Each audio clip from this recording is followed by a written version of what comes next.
to visit a fellow African within the African Union. The visa restrictions in many of our nations, among us, between our brothers and sisters, is like trying to brush the teeth of a crocodile. Hello and welcome to the Africa News Network. Many years ago, in Berlin, Europeans sat down and subdivided our continent, at times separating a brother from our sister. After they finished doing that and colonizing us, they went ahead and taught us to fear, hate, and keep away from each other. Let me give you an example and use a few African examples. Today, it is easier for a European to travel within Europe without requirement of a visa. They can trade, make money, visit each other, spend money, and the European Union area, they're making a lot of money, they're becoming rich and rich every day. In Africa, our former colonies and what they taught us still prevails. Them, they mingle among each other.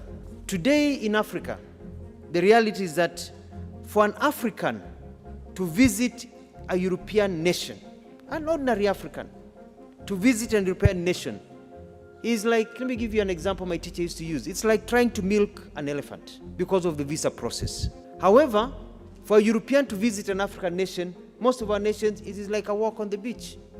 It's like going to have a cup of tea. But then that is not the problem. The tragedy is that now for an African to visit a fellow African within the African Union, the visa restrictions in many of our nations, among us, between our brothers and sisters, is like trying to brush the teeth of a crocodile.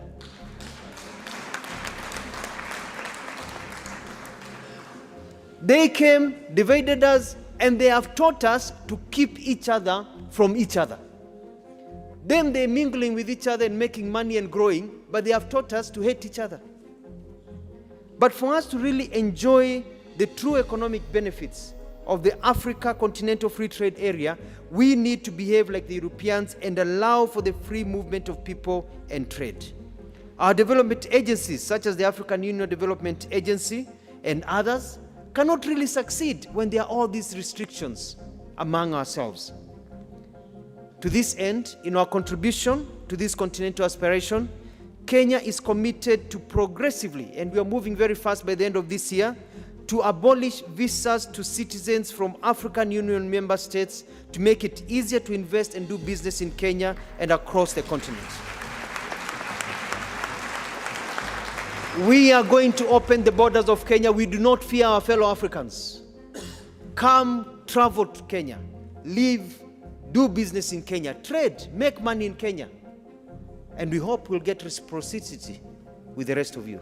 Let us open our continent so that we can make money and live together. Let us remove the shackles of colonialism that are still embedded in our heads and be able to move forward.